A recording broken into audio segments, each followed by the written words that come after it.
So it's very nice here. This is a very nice monastery. It's a good opportunity for practice. One of the things you can also do in meditation is listen to the sounds of nature and feel the wind, and these things can be very, very helpful for making the mind peaceful as well. And there's no quick way to make rapid progress on the path, and everybody's at a different place as well. So we just do what we can in the present. The important thing is to not give up and to keep going with the practice. This will be very good, and this place, Sudavari, provides a good opportunity for practice. So it's good to make use of it while you have it. Então, esse ambiente é muito agradável, esse mosteiro é bastante agradável para a prática. Essa é uma ótima oportunidade para nós desenvolvermos nossa prática. Uma coisa que você pode fazer durante a meditação é ficar ouvindo os sons da natureza, o som dos pássaros, sentindo o vento, né? Isso também pode ser um bom auxílio para ajudar a pacificar a mente. Não tem uma forma rápida de você conseguir progredir, né? O que você pode fazer é persistir e continuar caminhando em frente, fazer o que for possível, usar os recursos que tiverem disponíveis, né? O importante é não desistir e continuar em frente. Então, o Sudavari é um ótimo local para praticar, é uma ótima oportunidade que nós temos para desenvolver nossa prática aqui. I've known Ajahn Mudito since he newly ordained. So at Abhayagiri, normally we get to spend our third year as a bhikkhu, third year as a monk away at a branch monastery for a year. So I chose to go to Thailand. I chose to go to Wat Pah Nanachat for my third year as a bhikkhu, and Ajahn Mudito was newly ordained, so that was during his first year as a bhikkhu. So I met him at Wat Pah Nanachat. Although we didn't spend the Vasa together, he got sent to Ajahn Jundi's monastery, Wat Ampawan, for the Vasa. So long history together. So it's good to come here and reconnect with Ajahn Mudito. It's wonderful to see him doing his thing here in the lay community, and we're all quite fortunate to have this place. It's a very nice piece of land as well, and I understand that many Ajahns have come here to visit already. Lumpur Piak, Lumpur Liam, so they've been here to visit. So this is a great blessing for us, and usually it'll only be later, after we practice for a long time, that we'll realize how fortunate we are to come into contact with these kind of teachers and Ajahns.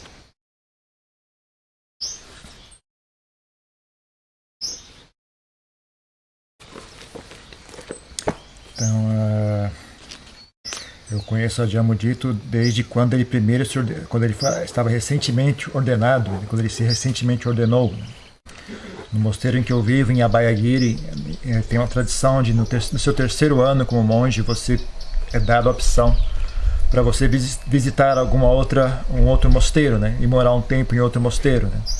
E eu escolhi ir para a Tailândia, ficar em Wat Pah Nanachat. E quando eu cheguei lá, o Ajahn Mudito tinha acabado de receber a ordenação monástica, né? E nós nos encontramos em Wat Pah Nanachat, mas nós não passamos o período do Vasa juntos, né? Ele foi mandado para ficar com a Ajahn Jandi em Wat Ampawan. Então nós temos uma longa história juntos, né? E é muito bom para mim ter essa oportunidade de reconectar com ele e conhecer os leigos aqui, conhecer a comunidade leica, né? E acho que essa é um ambiente muito afortunado. Esse local é muito afortunado, é um pedaço de terra muito bom. E vocês já tiveram as bênçãos de receber visitas de grandes mestres como Lumpur Liam e Lumpur Piak. Então é uma bênção muito grande, né? Mas é comum, em geral as pessoas só conseguem compreender como é abençoada essa oportunidade de conhecer esses grandes mestres, quando já bem tarde na prática deles, só depois de muito tempo praticando, as pessoas entendem o significado de ter a oportunidade de conhecer esses mestres. So at first, when we come into contact with Buddhism or with meditation, we might give rise to a quality known as saddha, or faith, and we might think, oh, this is very interesting, and it might be helpful for me for my life.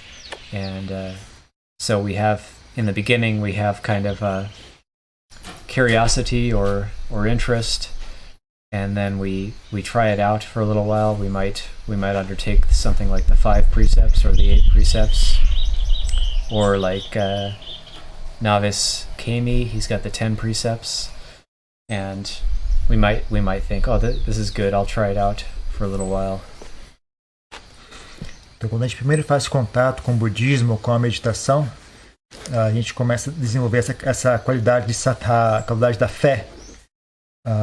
Então a gente acha, bom, isso parece ser muito interessante, essa prática parece ser útil para a minha vida.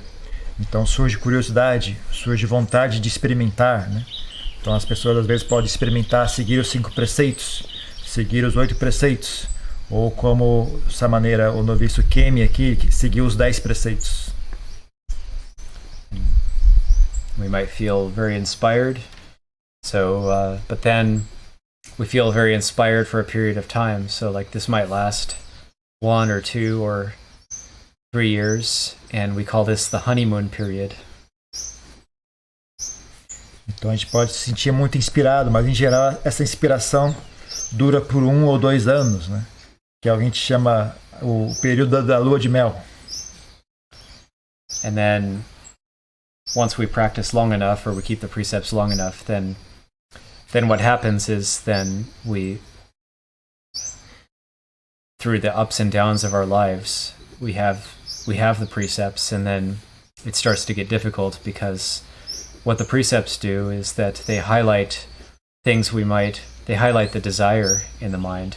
And so the Four Noble Truths, we might have heard of the Four Noble Truths, where the Buddha talked about dukkha, and the cause of dukkha, the cessation of dukkha, and the path leading to the cessation of dukkha. And so the precepts help us to see the cause of dukkha. So it's very natural that when we practice, then it will cause us to see the dukkha more clearly, and that can be difficult. Mas aí o que acontece em seguida é que, conforme passar o tempo, né, e os altos e baixos da nossa vida, então a gente começa a sentir dificuldades, né? Depois de um longo período seguindo os preceitos, as dificuldades começam a aparecer, né? Porque o que acontece é que os preceitos, seguir os 5 preceitos, os 8 preceitos, eles destacam. Fica bastante óbvio para nós quais são os nossos desejos, né? Então, conforme o Buda ensinou as 4 nobres verdades, né? O sofrimento, a causa do sofrimento, a cessação do sofrimento e o caminho que leva à cessação do sofrimento, né? Então ele tem sempre a presença do desejo como causa, né? Então os preceitos, eles deixam nossos desejos, fica muito óbvio para nós a causa do sofrimento que está dentro de nós, né? Então às vezes pode ser difícil.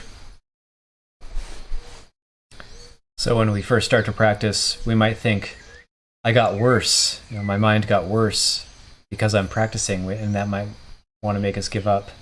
We think, my mind got worse, but that most certainly is not the case. It's more that we're seeing it clearly for the first time. Então, quando a gente primeiro começa a praticar, a gente pode ter a sensação, né? Poxa, eu estou ficando pior.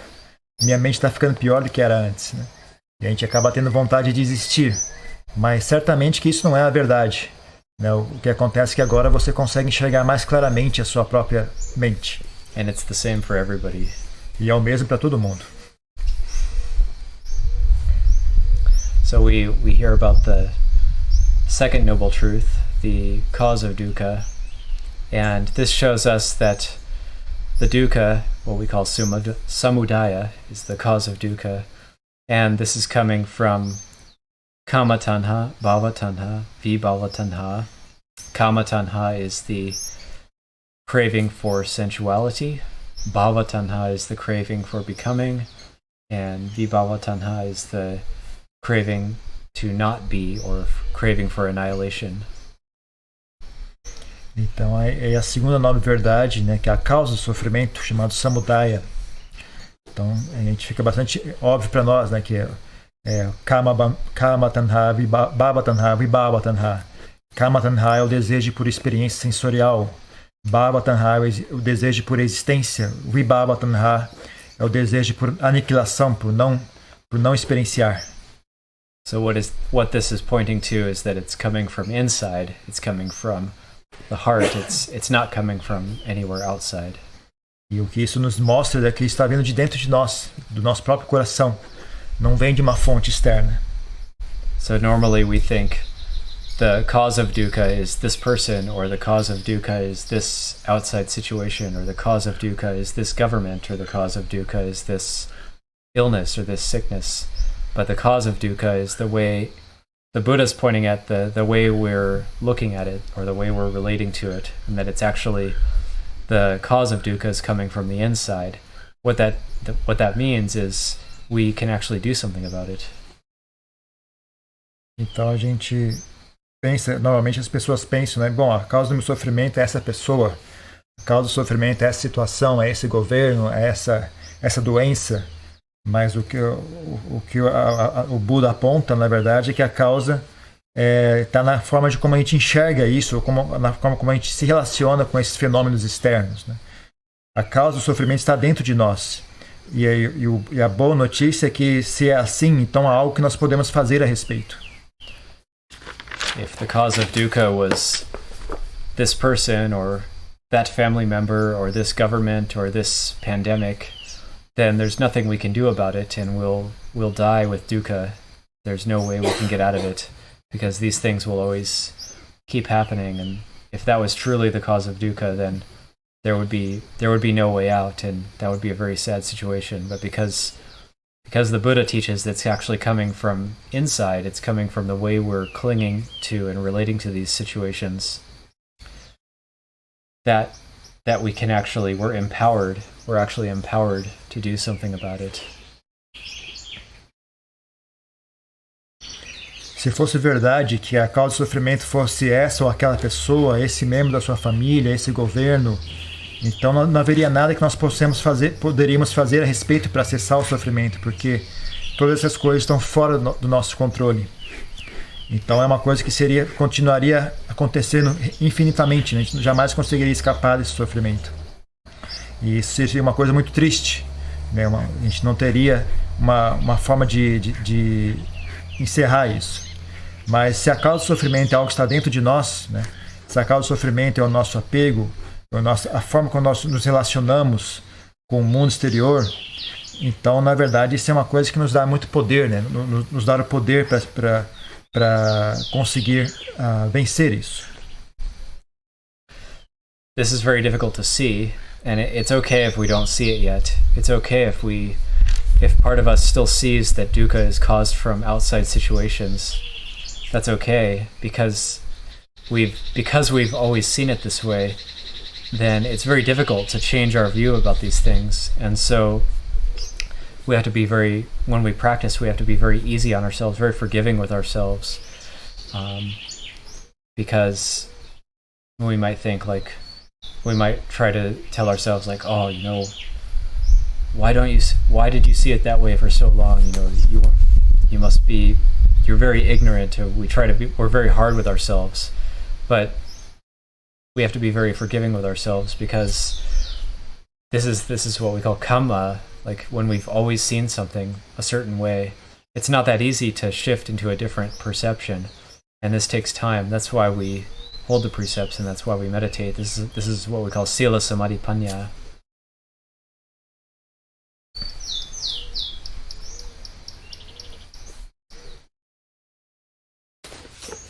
Então mas é algo difícil de enxergar isso, né? É difícil você ter essa mudança de ponto de vista, né? E passar a enxergar que a causa é interior, né? Então tudo bem se você não consegue enxergar isso ainda, né? Tudo bem se você ainda enxerga que a causa do sofrimento é algo que vem de fora de si mesmo, né? não é fácil mudar esse ponto de vista, né? Então você precisa ter muito, e bastante com calma, ter calma com relação a si mesmo, perdoar a si mesmo, né? E não ficar se agredindo. Caso você não deve ficar pensando, puxa vida, como é que eu tenho essa visão tão fixa, né? E não consigo enxergar que na verdade a causa do sofrimento é interior. Eu continuo agindo como se a causa do sofrimento fosse exterior, né?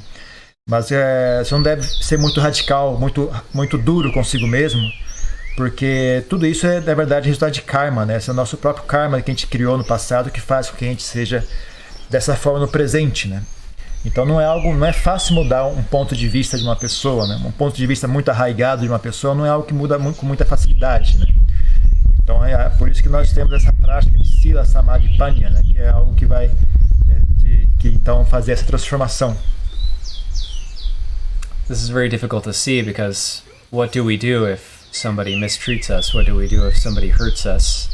What do we do if there's some sort of situation where we lose all of our money, or we suddenly lose our home, or some sort of difficult external situation arises? It's very difficult to not suffer over that. So it's understandable that this is actually very difficult to practice. And in a way, we do need to have a good and supportive external situation in order to start to see these things.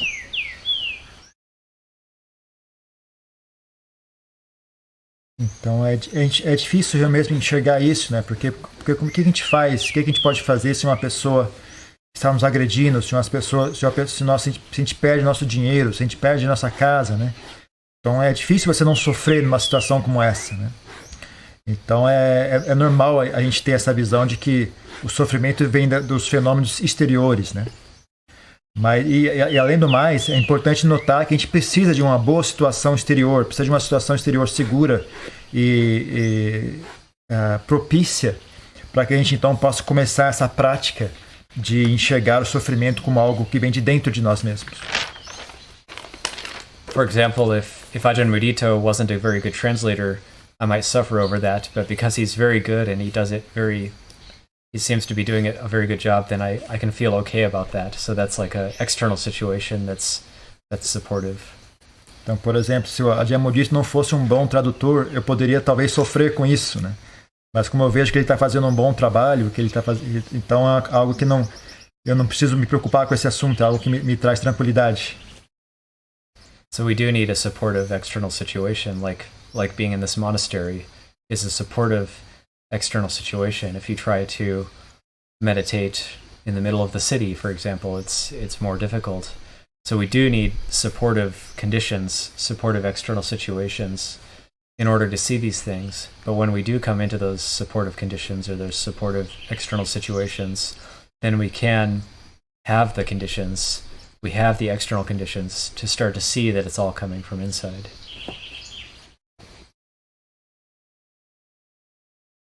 Então nós precisamos das condições, né, que oferecem suporte, as condições externas que oferecem suporte. Então, por exemplo, esse mosteiro é uma condição externa que oferece suporte à nossa prática, né? Se nós tentássemos praticar na cidade, no meio do barulho e da bagunça, ficaria bem mais difícil, né? Então nós precisamos desse suporte exterior para conseguir começar a enxergar, né, como o sofrimento vem de dentro de nós mesmos, né? Só assim nós vamos começar a conseguir voltar a nossa visão para dentro de si. It's like if you're in hell, if you're living in hell, the Buddha talked about it's too difficult. We have so much suffering and so much pain that we won't even be able to rest for long enough to contemplate or discern what's actually happening around us. Or if we live in heaven, if we live in a heavenly realm, we won't want to practice because we're happy already. We have enough happiness, we have bliss, so we won't have enough suffering to actually want to get out of it. So the Buddha talked about this human situation, the human rebirth is the ultimate situation for Dhamma practice. It's just the right mixture of happiness and suffering so that we have enough happiness that we actually can rest for a little bit. We can actually meditate and think about our situation and reflect on it. But we also aren't just lost in suffering all the time. So we have a good balance of happiness and suffering. we have enough suffering that we want to get out of it, but we have enough happiness that we're actually able to rest for a little bit and think about our situation.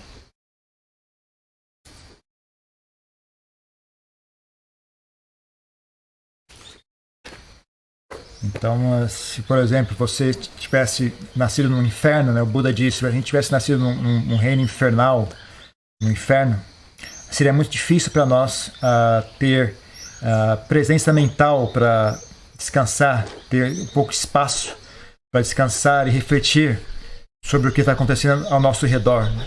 Nosso sofrimento seria muito grande, né? Não ia ter espaço na nossa mente para refletir e raciocinar e pensar melhor. Se nós tivéssemos nascido num paraíso celestial, então nosso pensa de felicidade e bem-estar seria muito grande. Então a gente não teria essa visão, né, da importância, né, de trabalhar para transcender o sofrimento.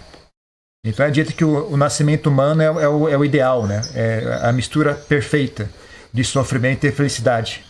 Nós temos felicidade suficiente para sermos capazes de descansar, de ter presença mental, de conseguir meditar e refletir, né, pensar a respeito das coisas, de forma que a gente não está perdido, né, em sofrimento, não está sobrepujado por sofrimento, né? Mas ao mesmo tempo nós temos ainda sofrimento suficiente para que nós possamos experienciar e ter esse desejo de transcender o sofrimento.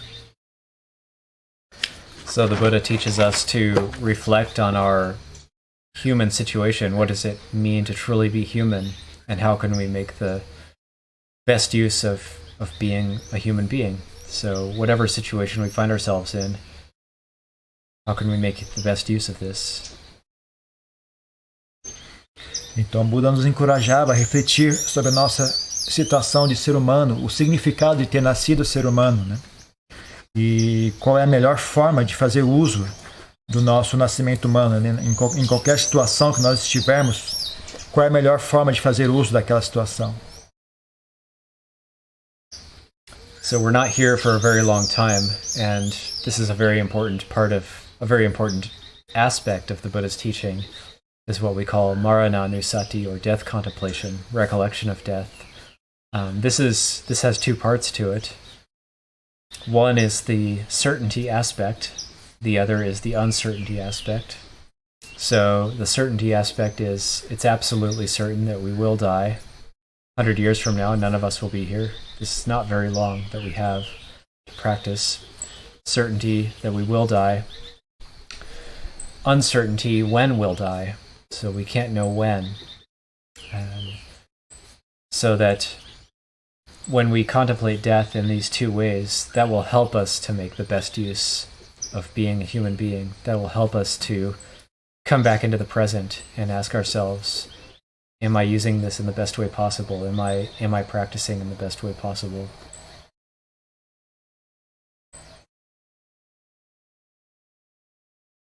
Então, nós temos que refletir que nossa presença nesse nascimento humano não vai durar muito tempo, né? E esse é uma reflexão muito importante, né? Chamado dentro do budismo como Maranasati. E Maranasati possui duas partes, né? A parte que diz respeito à certeza e a parte que diz respeito à incerteza, né? A parte que diz respeito à certeza é a gente ter essa certeza de que nós um dia vamos morrer. Isso é garantido, não tem outra possibilidade. E talvez não demore muito, né? Mas cedo ou tarde nós vamos ter que enfrentar a nossa própria morte, né? E a parte da incerteza é o fato de que a gente não sabe quando isso vai acontecer. Isso pode acontecer a qualquer momento, né? Então, quando você reflete dessas duas maneiras sobre a incerteza, a certeza e a incerteza da morte, isso ajuda a gente a ter um senso de como melhor utilizar esse meu período de nascimento humano, né? Nos traz de volta ao momento presente e nos faz refletir sobre qual é a melhor maneira de usar esse espaço de tempo que nós possuímos agora. And when we say use in the best way possible, it doesn't mean that we become very tense, but it means how can I develop a sense of ease and well-being? That's one part of the development of the path, developing a sense of ease and well-being. Something Luang Por Chah taught about is that it's actually not easy to be at ease. It's actually not easy to be happy. He said it takes years of practice to learn how to be at ease, to learn how to be happy. But we do have to set that intention or set that motivation. Okay, what can I be doing right now for the sake of the practice? Set the intention. Okay, I can be developing whatever I can develop to be at ease, to try to be peaceful.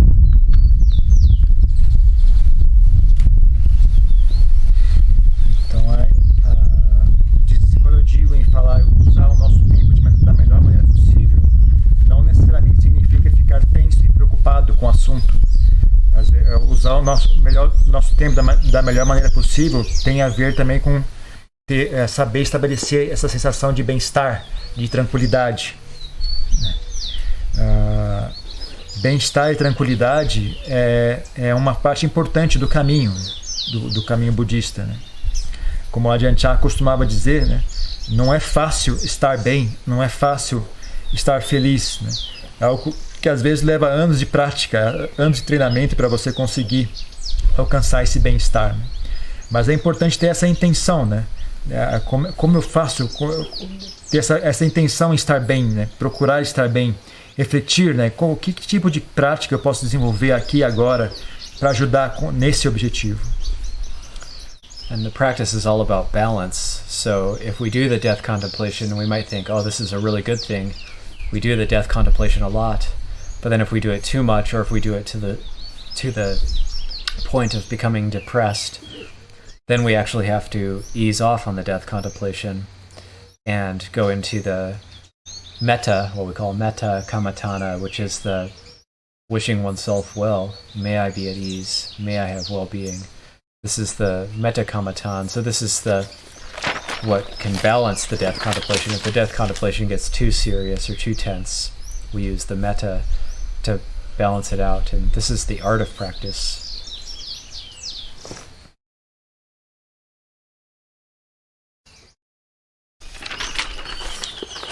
Então, mas a prática também precisa de um equilíbrio, né?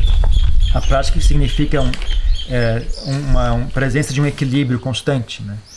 Então, por exemplo, se a gente quando a gente começa a praticar a contemplação da morte, a gente acha, poxa vida, essa prática é muito boa, é excelente essa prática. Mas se você praticar demais a contemplação da morte, pode levar a um estado desequilibrado, um estado de depressão, né?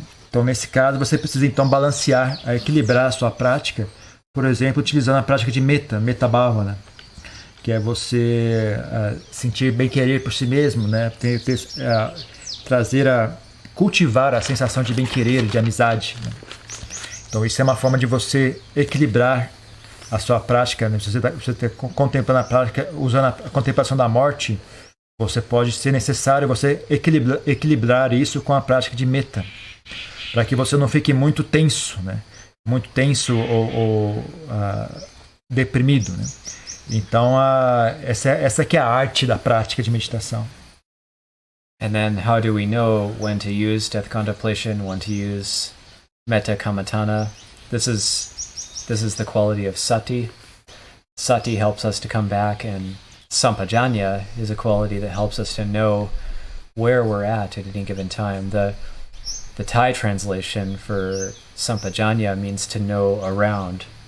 So we actually put our knowing around. This is also something we do in Anapanasati, where we have sampajanya for the body. We experience the whole body and we calm the whole body. This takes sati sampajanya. This is a quality that the Kruba Ajahns, the senior Thai Ajahns, they're always talking about, and senior Western Ajahns, Lumpur Sumedho, he's always talking about sati sampajanya. This is a quality where we're taking stock of where we are at any given moment in a very honest way. It's not that, oh, I've been practicing for 20 years, I can't have any anger, or I've been practicing for so long, I can't have any greed, but it's just noticing these things are natural in the mind. And so noticing where we're at any given moment, that's how we know how to respond. That's how we know what type of practice to be doing. We don't have to jump around too much in the practice, but we have a general sense of how we're doing and what we need to apply in the moment. And sometimes It might just be that everything's good. Everything's good, and we already have a sense of ease and well-being, and then we rest and abide in that. And we don't, sometimes it happens that there's nothing to do and nowhere to go, and we can rest content in that. That's the quality of upekkha.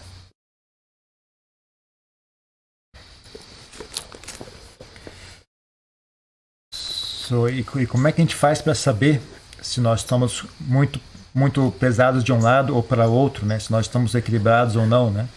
Aí é que vem à frente a qualidade sati, né?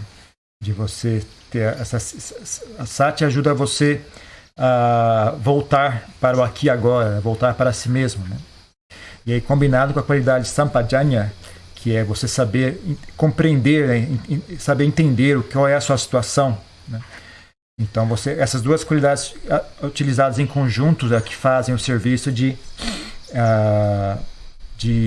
ajudar você a avaliar se você está com uma prática equilibrada ou não, né? Na Tailândia, eles traduzem sampajanya como conhecimento de tudo ao redor, né? Conhecimento amplo, né? Conhecimento que abrange tudo ao redor, né? Então, por exemplo, quando a gente pratica a contemplação do corpo, a anapanasati, né, quando a gente foca a atenção no corpo, né, então a gente experiencia o corpo como ele é, né, e aí usa essa qualidade para conseguir relaxar o corpo, né, estar ciente se o corpo está tenso ou não, né, e procurar relaxar o corpo, relaxar a respiração.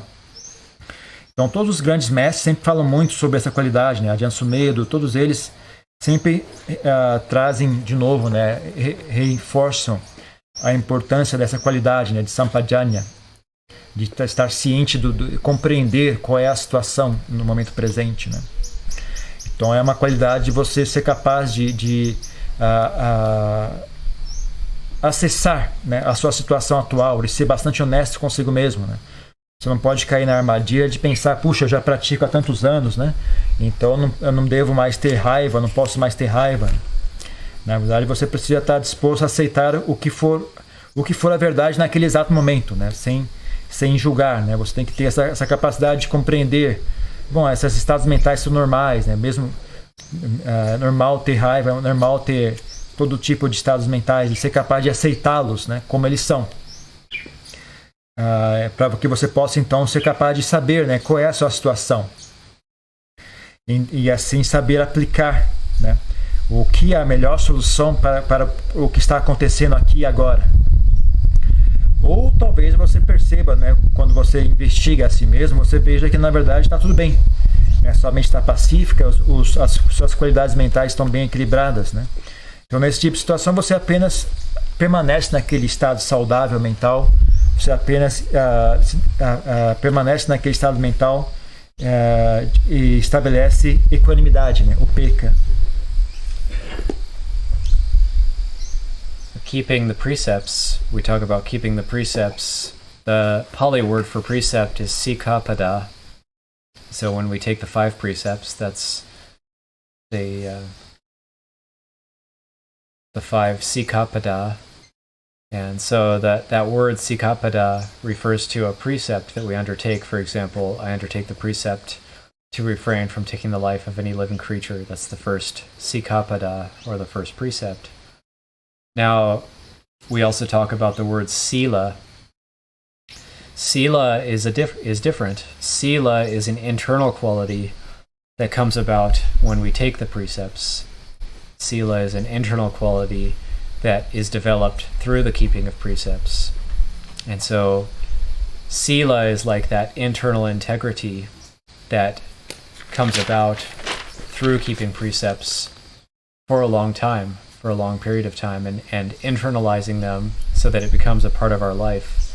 So that's the sila that we talk about in Sila Samadhi Panya.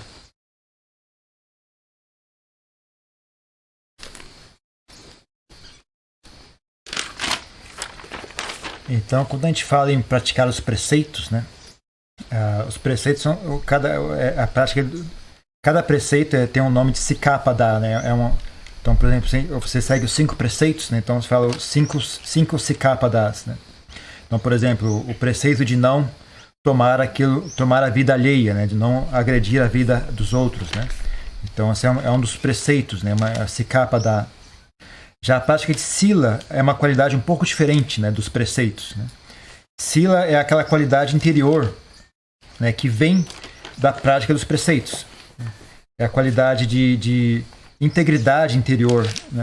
A qualidade de disciplina interior, que é desenvolvida ao longo do tempo, conforme você se esforça em praticar os preceitos, conforme você se esforça em praticar o Sikkhapada, né? Então você desenvolve a qualidade interior, né? de integridade, né? E isso é que é chamado de Sila. Isso é que é o Sila, que faz parte do triplo treinamento de Sila, Samadhi e Panya. After Sila, we talk about Samadhi, and I prefer the Thai translation of this. The English translation is concentration. The Thai translation is Dangjai Man, which is actually the firm establishing of the heart. The firm establishing of the heart. And we can see how if Sila is an internal integrity, where we don't want to do anything bad or incorrect, we don't have that impulse to engage in misbehavior, then the Samadhi is the firm establishing of the heart in that. This leads on to Panya, because when there's Samadhi, when there's that firm establishing of the heart, and this Samadhi doesn't just mean jhana or being absorbed, a state of deep absorption. Samadhi, I like to think of it like we have like a threshold Samadhi all the time. And as we practice, that threshold starts to go up. When we meditate, it can go up more temporarily and then come back down to our threshold, to that base that we're at. So that base that we have, that's like the ground to stand on. That's what I think of as the firm establishing of the heart. It won't go below that threshold, and so it won't dip into. It can't go too far into dukkha because it has a foundation to stand on. Então, em Samadhi, quando a gente fala após Sila, a gente fala sobre Samadhi, né? E eu prefiro a tradução tailandesa de Samadhi, né? Em inglês eles traduzem Samadhi como concentração.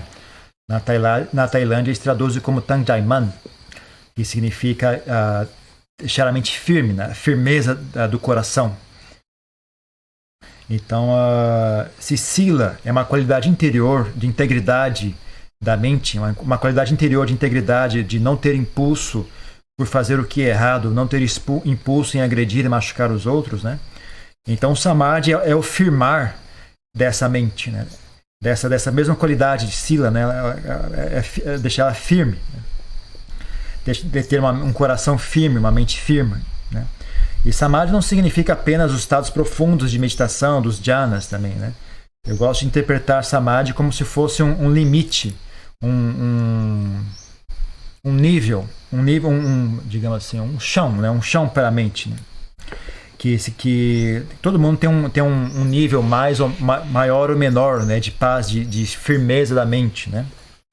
Então, quando a pessoa pratica jhanas, entra em estados profundos de meditação, então ela aumenta, né, a quantidade de paz e de samadhi na mente dela, né? Mas o que a gente está desenvolvendo é esse limite, que a mente não cai abaixo dele, né? Então tem sempre um certo grau de firmeza na mente. A mente está sempre firme, mesmo que ela não esteja no estado profundo de samadhi, ainda assim ela tem um nível básico de firmeza, né? Que mantém a mente saudável e no estado que poderia chamar de Samasamadhi. With Samadhi as the ground we stand on, then we actually have time to rest and see things clearly. When we see things clearly, this is Panya, wisdom, or discernment. And one analogy I like to give for Panya as to how it functions or what it is, it's when we start to see things clearly enough that the mind will not be able to do things that cause dukkha. Because when the mind sees with wisdom clearly, then it can't actually go into situations that are harmful for it. It will automatically pull back from those situations. The example being like if you put your hand in a fire, if you put your hand in a fire, then automatically the hand, you don't have to tell your hand to pull back. Automatically the hand pulls back. So when we put our hand in a fire, it's not that it keeps burning and burning and we have to check the instruction manual, check the suttas. Like, what do I do? What do I do when my hand is in a fire? I don't know what I'm supposed to do. Maybe I have to read the manual and then, it says pull it out. Okay, I pull it out. It's not like that. When you put your hand in the fire, it's automatic. It comes out. That's panya. That's how I like to think of panya.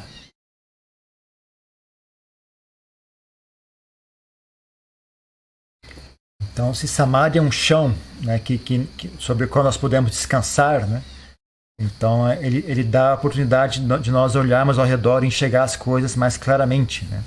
Que isso é a qualidade panya, de sabedoria, né?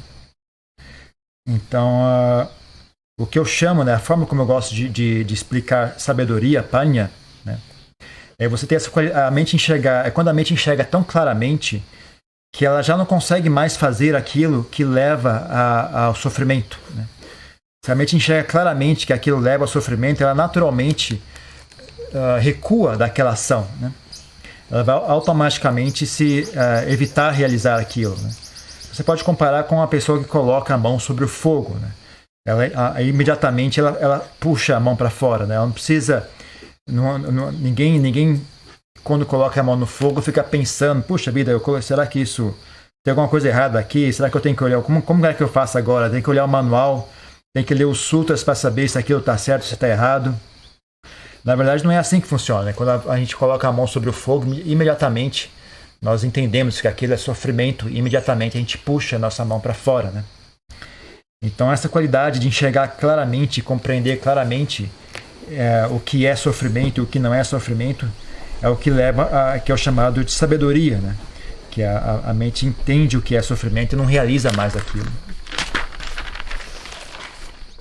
So this is just a brief overview of Buddhist practice and Buddhist teachings, Buddhist principles.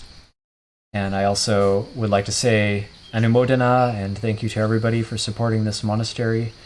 I suspect most of you have a feeling like this is a very good thing happening. But over the years, as people keep supporting this place, it will strike you as being quite profound, the good effect it can have on the world. So I'm very happy to be here. Thank you for helping for anybody who bought my plane ticket. Thank you for that. I'm very glad I was able to visit this place. I'm here for a very short visit, so I'm taking off tomorrow morning from this monastery. But I'm very happy to at least be here for a little bit and get to come in contact with this monastery.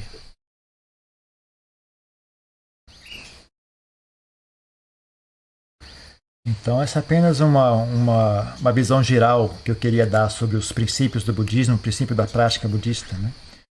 E eu queria então expressar minha gratidão, meu anumodana a todos que oferecem suporte a esse mosteiro, a todos que frequentam, né, e ajudam a fazer isso ser possível, né? Eu imagino que vocês devam ter uma visão, né, de que a existência do mosteiro e a prática aqui é algo bom para vocês, né, e para todos. Mas conforme os anos forem passando, eu acho que vocês vão ter uma visão bem mais clara de quão profundo, né, é o efeito benéfico que a existência de um mosteiro tem na sociedade e no mundo ao redor, né? Então eu queria agradecer a todos, né, agradecer as pessoas que ajudaram a comprar a minha passagem, né? Meu período aqui é bastante curto, eu só estou aqui por alguns dias, né? Mas para mim eu fiquei muito feliz em ter essa oportunidade de visitar, de fazer contato com o mosteiro e de ter tido essa experiência. Muito, muito obrigado.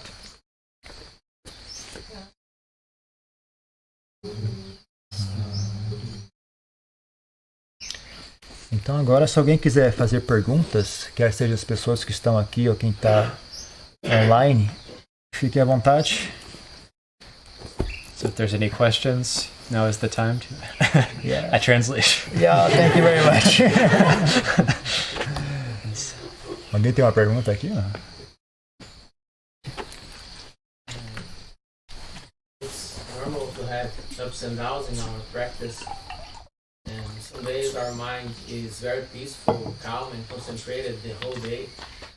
But sometimes the next day we wake up and the mind is just the opposite. Really bored with the practice and don't want friction. So how can we do to deal with that? Can we do something to calm the mind down, or it's just better to see this as anicca, dukkha, anatta, and let go and let it change by itself? Yeah. The best is to. Do you want to translate his question? Sure. Então ele está perguntando se às vezes a nossa prática tem altos e baixos, às vezes nós estamos bastante empolgados, às vezes a prática é muito difícil. Então, o que seria melhor fazer? Seria ter alguma forma para acalmar a mente, ou seria melhor simplesmente enxergar esse processo como dukkha, anicca, anatta, como impermanente, né, e continuar adiante? Yes, nobody will have it that it's good all the time. If you meet somebody and they say their practice is good all the time, that's usually not a very good sign. That's it's probably some sort of denial happening there or something, because or if somebody is just like smiling all the time, that's usually not such a good sign. But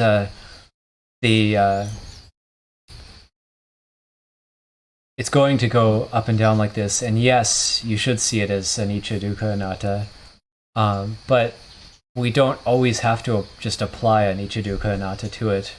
It's more like seeing it. You could also see it all as Dhamma,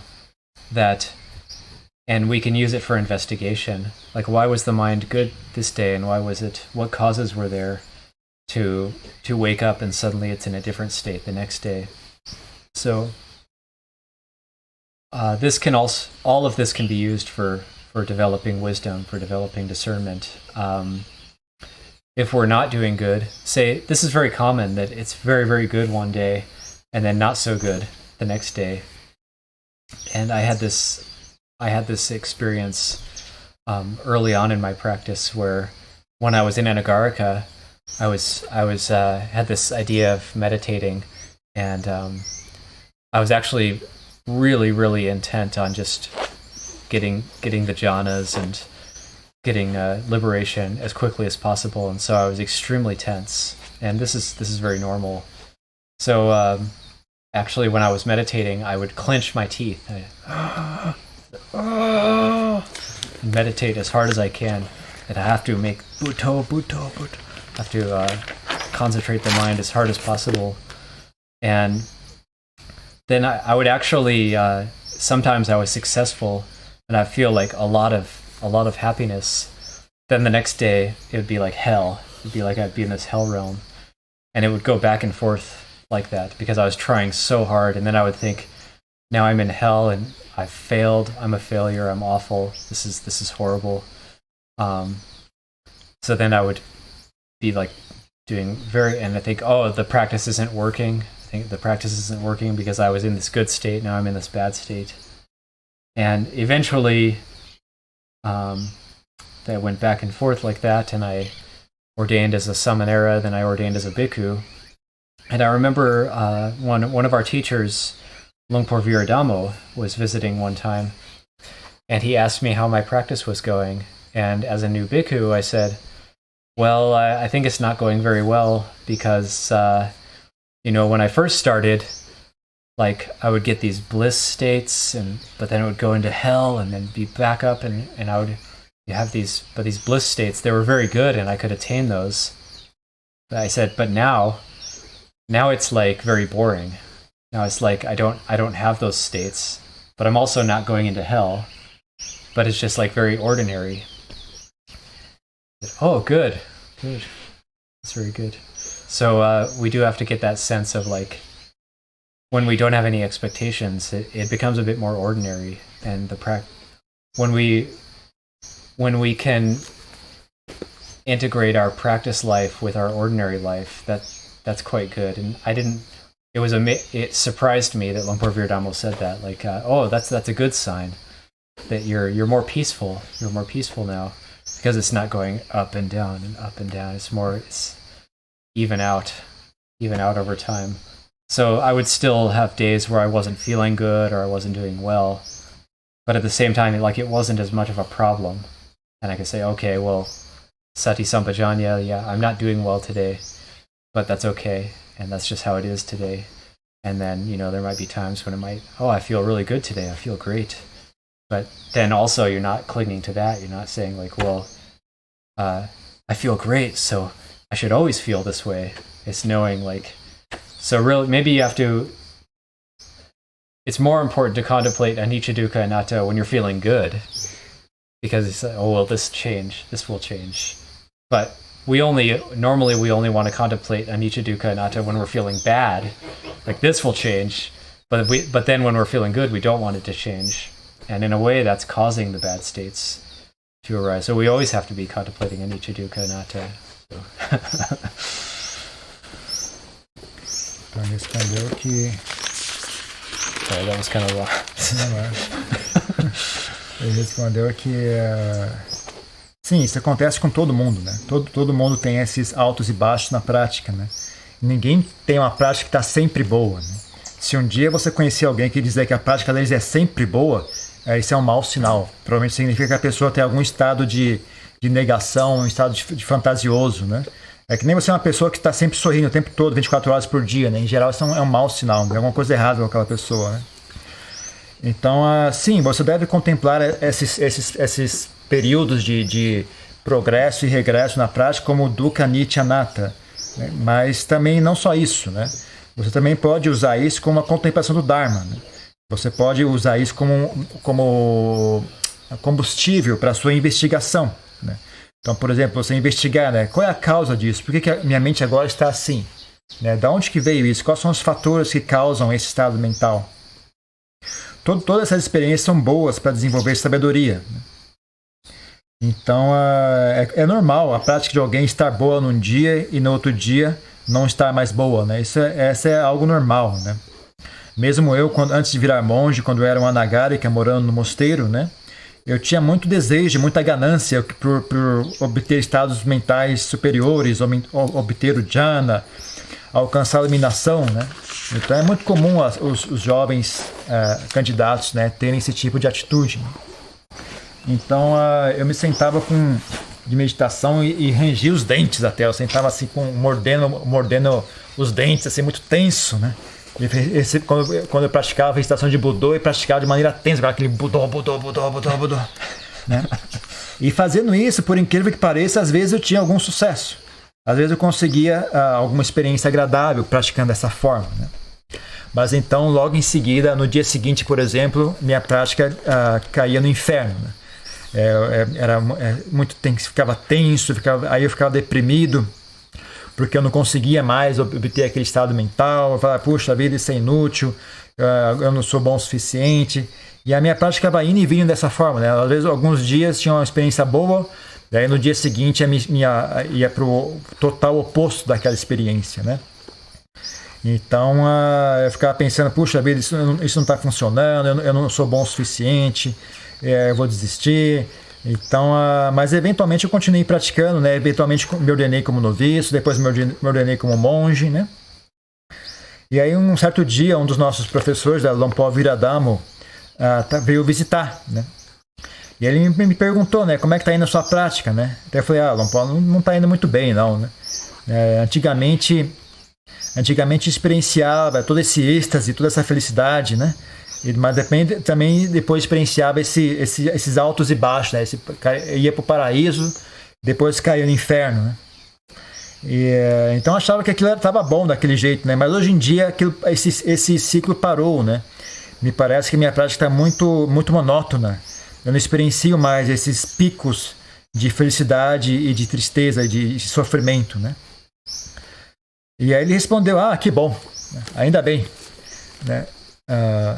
Porque o importante, né, é nós conseguirmos integrar nossa prática no nosso dia a dia, né, na nossa vida diária, né? Então eu fiquei surpreso em ele dizer, né, que aquilo era bom, né? Mas ele disse, que bom que você agora está assim, né?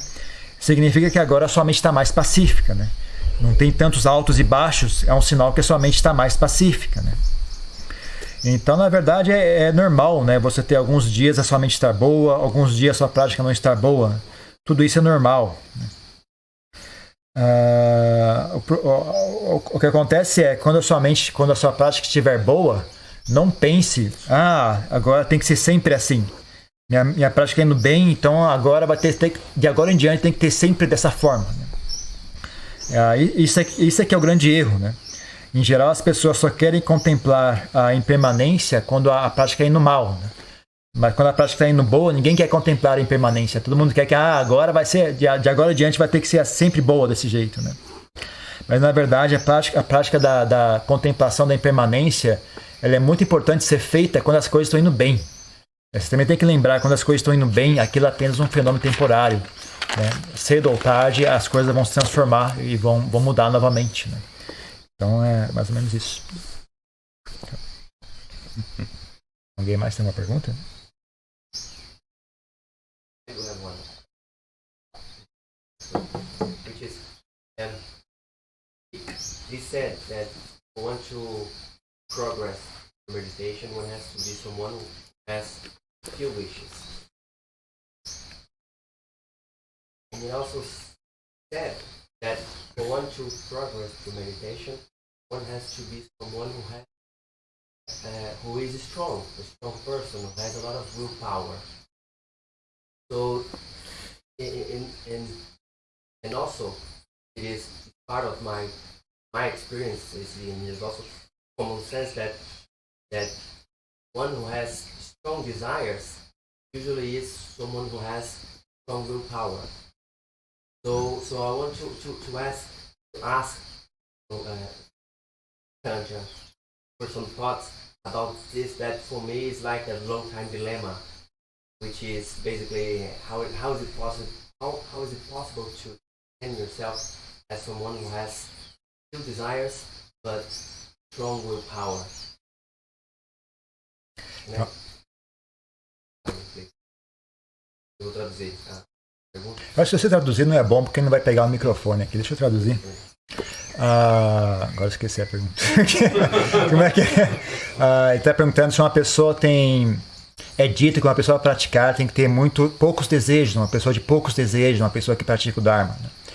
Mas ao mesmo tempo é dito que uma pessoa que para que tenha sucesso na prática tem que ter uma força de vontade muito forte. Né? Então ele tem sempre esse foi um dilema antigo para ele, né? Como é que se concilia essas duas ideias? Uma pessoa ser de poucos desejos, uma pessoa de fácil de satisfazer, mas ao mesmo tempo ser uma pessoa que tem força de vontade muito forte. That's a very good question. I would reframe it a little bit in that, because the word I know in the Kruba Ajahns visit here, they use the phrase maknoi sando, which means fewness of desires or fewness of wishes, and that's a necessary quality for practice. And I would retranslate it slightly to say that maknoi sando refers to fewness of wishes or even fewness of expectations, which is a necessary quality for being at ease or being peaceful, and also being a strong person, strong-willed, strong willpower. I mean, for myself, my own temperament is that I have very strong desires and I have very strong willpower. So certainly we can practice with this, and if we already had almost no desire, we wouldn't need to go to the monastery. We wouldn't need to practice. So we are practicing for insight into these things.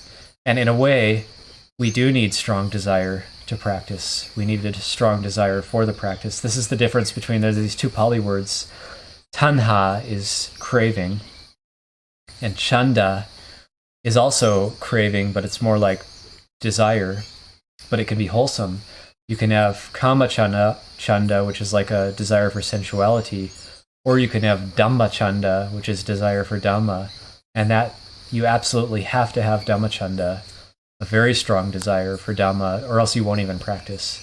So it's more like changing the desire rather than weakening it. It's changing it. You can also have there's a phrase dhamma raga, which is raga is lust actually, but Dhamma raga is like passion for the Dhamma, or an absolute love of the Dhamma. And the Buddha said, like, without Dhamma raga, you actually can't even get to the Dhamma. So you actually have to have this incredible passion for the Dhamma to get there. And so it's not that it's reframing how we think of desire. It's unwholesome desire. Tanha and chanda have different qualities. I think of tanha as like, it's got like a drunken quality. It's kind of like, you're just like, you're bewildered and drunk with sensuality, with becoming. Chanda has more of a lunging out quality, like you're gonna get it, like no matter what. So like kama chanda, or the desire for sensuality, is like, I'm gonna get that no matter what I do. Whereas like kama tanha is more like you're just like drunk. You're just like drunk with sensuality. So there's these two different ways of thinking about it. To be a very strong person, it's also not, it's maybe not quite the sense of like machismo, or like having to be very tough, although that can be a helpful quality. We do have to be, it's more like being someone who has what I think of as long enduring mind, someone who doesn't give up. I think of strong in terms of practice as like perseverance. The most important quality is not giving up, because you will make mistakes and you will fail in practice. There will be times when we do things wrong, we make mistakes, we don't get it right. But we only truly fail when we give up. If we stop going, if we stop practicing, that's only then do we fail. So if we fail in terms of like forgetting to do the proper duty, or forgetting to do something in the monastery, or even breaking the precepts, if we pick ourselves up and we keep going, the word for breaking a precept is called apati. Apati means we break a precept, or the precept is we fall into an offense. Offense is called apati. Apati literally means to fall down. And then when we confess, or we make it known that we broke a precept, that's parisuddhi, which we translate as purity, but that means to be picked back up. So we get picked back up and we keep going. And that quality of keep going is very important. Então, quer dizer, bom, eu reexpressaria isso de uma maneira diferente, expressaria essa questão de maneira diferente, a questão do... Em tailandês, os mestres falam, tem a pessoa Pu Maknoi, Pu Sondot, né? Que poderia traduzir isso como uma pessoa de poucos desejos, uma pessoa que não espera muito, que não tem muitas expectativas, uma pessoa de poucos desejos, né? E isso é uma qualidade importante para que você tenha uma mente pacífica, uma mente tranquila e pacífica, né? Eu, por exemplo, sou uma pessoa que tem muitos desejos, e eu também tenho muito força de vontade. Mas, então, eu acho que é necessário que a gente tenha desejo para a gente poder praticar, para fazer a nossa prática. Porque se a gente não tivesse desejo nenhum, não haveria nem por que estar praticando, não haveria nem por que ir até o mosteiro e tentar aprender e desenvolver a sua prática, né? Então é necessário que haja desejo para que a prática seja possível, né? Uma coisa que você poderia fazer é talvez distinguir, né, entre o tipo de desejo, né? Então em Pali existe uma palavra para tanha, existe uma palavra chamada chanda. Então em geral é dito como kama tanha e dhamma chanda, né? Então é como se fosse a diferença entre ganância, né, e uma intenção saudável. Então você tem ganância por prazeres sensuais, isso se chama kama tanha. Você tem uma intenção em alcançar o Dharma, uma volição em praticar o Dharma, então isso é Dhamma Chanda. Então é como se fosse você transformar o seu desejo, né? Você muda o foco do seu desejo, né, dos prazeres sensuais para o Dharma, né? Inclusive até a palavra ganância, no sentido de tem a palavra vraga, né? Em geral é usada como vraga tanha, é o desejo, a luxúria, né? O desejo sensual. Então eles usam a palavra vraga tanha. Mas uma vez no sutra você também encontra o Buda dizendo Dhamma vraga, né? Então tem uma ganância pelo Dharma, né? E esse desejo obsessivo até em alcançar a libertação é algo muito importante para aqueles que desejam, né, ter sucesso na prática, né? Alcançar o objetivo final. Então Chanda e Tanha são um pouco diferentes, né? Você pode pensar, eles têm características diferentes, né? Então Tanha tem as características de estar embriagado com algo, né? Tá embriagado, tá com a mente presa àquele assunto, né? De maneira assim embriagada. Já Chanda tem essa característica que você se joga, você tem uma dedicação total àquilo, né? Algo você se entrega por completo àquele processo, né? Você se entrega ao processo de obter aquilo que você tem como objetivo, né? Então essa força de vontade firme e forte, né? Não necessariamente significa uma coisa muito dura ou uma coisa muito de ser machão, de ser muito agressivo, né? Apesar de que esse tipo de atitude pode ser útil também, né? Você tem uma atitude muito agressiva, muito firme, pode ser útil também. Mas não é sinônimo, né, de força de vontade, né? A característica mais importante dessa força de vontade é a característica de você não desistir. Esse que é o ponto mais importante, né? Mesmo, por exemplo, mesmo que você falhe em realizar uma tarefa, você falhe, né, e cometa um erro, né? Você ainda não falhou por completo, se você não desistiu, né? Não foi uma derrota ainda, caso você não tenha desistido. Então, você só realmente falha de verdade, só realmente fracassa quando você desiste. Aí você fracassou. Mas você cometer um erro, você quebrar um preceito, você fazer algo errado, falhar de uma maneira ou outra, ainda não é fracasso na prática, né? Então, até quando a gente fala em quebrar uns preceitos, né? Quando você quebra um preceito, você não fracassou ainda, né? Você cometeu um erro, você falhou, mas não foi um fracasso. A palavra em Pali para quebrar a quebra de preceitos é apati, né? Que literalmente significa cair, né? Então, quando você cai, você vai e confessa a sua ofensa, né? Que chama parisuddhi, né? Então, parisuddhi significa pureza, mas também significa você levanta, né? Então, quando você quebra um preceito, você cai. Quando você confessa a ofensa, você levanta de novo, né? E continua em frente, né? Então, o mais importante é isso, essa capacidade de levantar e continuar em frente. Esse é que é a característica de força de vontade que é realmente vital, né? Então, não desistir. What time is it again? It's still 10 o'clock. I'm just going to read one question. People are sending questions here as well, just to make at least one before we go. Oh God, there's a lot. I didn't realize that they were sending on there too. Yeah, this is live streamed. Yes, it is. So, nosso tempo está meio curto, então eu vou só responder pegar pelo menos uma pergunta aqui. Como posso perceber que estou avançando na meditação? Quais sinais indicam que estou praticando melhor, né? How can I notice if I am making progress with my meditation? What are the signs that I'm getting better at it?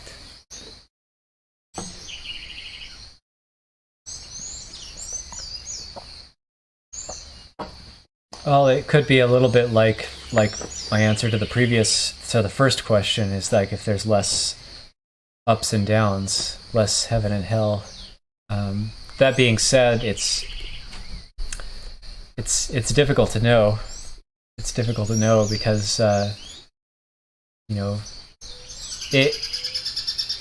one way that we can tell that our practice is progressing is it's not by looking at the quality of our meditation. We don't necessarily look at the quality of our meditation, but we look at how do we react to things. Like so, for example, if one of our relatives or a friend tells us something that used to make us angry, and suddenly we don't get angry at it, we don't react with anger, and that's the practice. That's how we know the practice is working. Or if something we used to crave a lot, suddenly we don't have much craving for it anymore. That's how we know the practice is making progress. Or somebody ridicules us or makes fun of us, and suddenly we don't take it personally and we don't get depressed over it. That means the sense of self isn't as much as it was before. That's how we know the practice is working.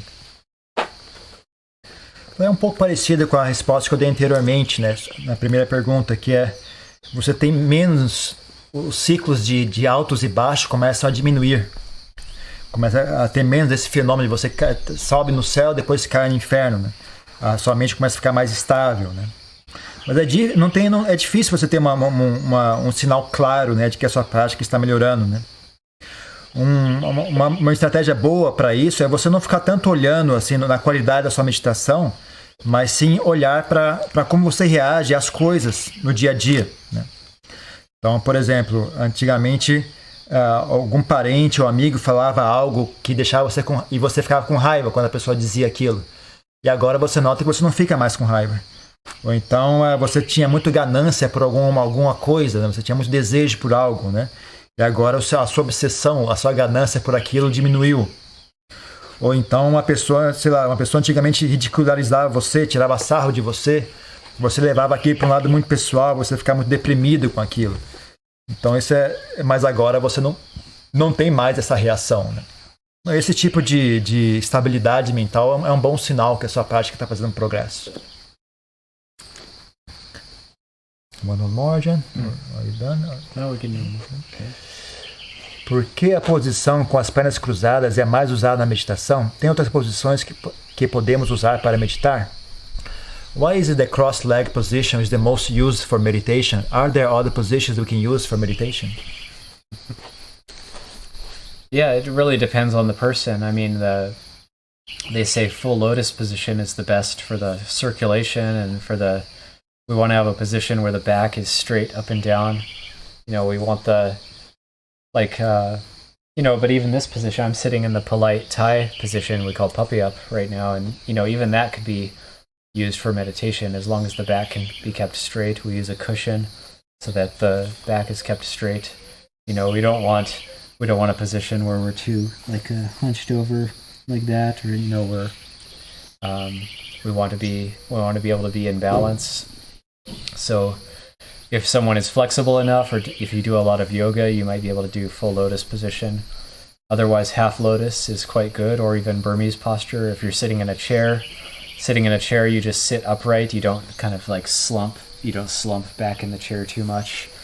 You want to not have your back on the backrest, ideally, unless you have some sort of pain or an injury, you might need to lean against something.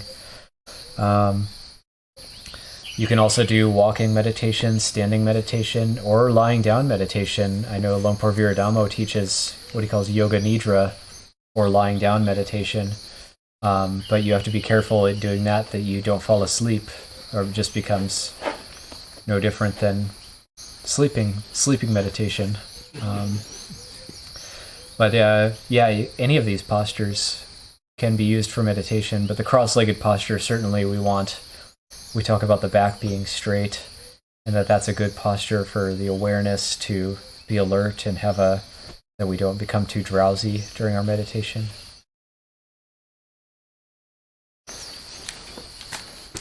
Então ele falou, depende de cada pessoa, né, qual é a postura mais ideal, né? Em geral as pessoas recomendam a postura de lótus completa, né? Porque ela potencializa a circulação de sangue no corpo, deixa as costas eretas, né? O que é algo muito útil para a pessoa que pratica meditação.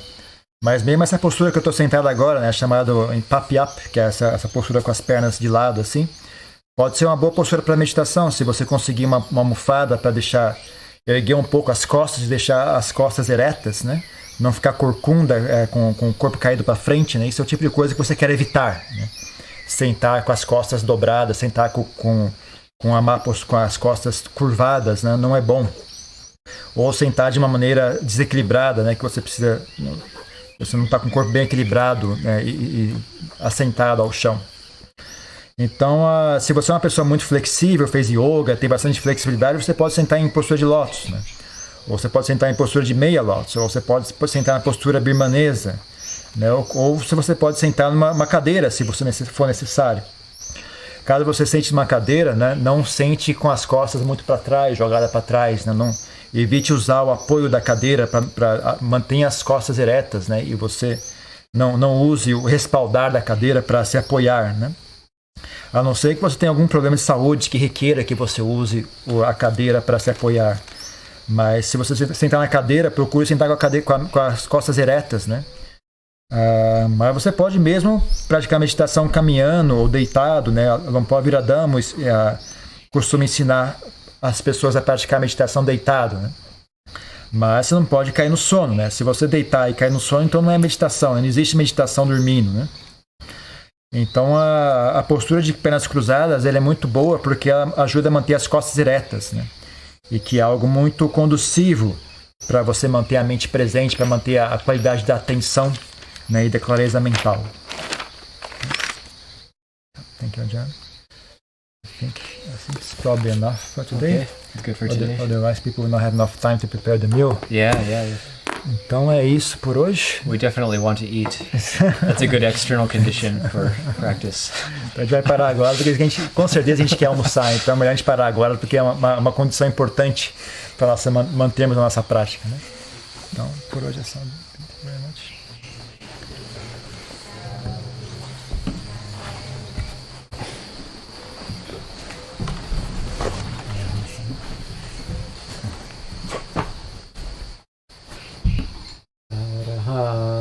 Sama Sambuddho Bhagava Buddhang Bhagavantang Abhivade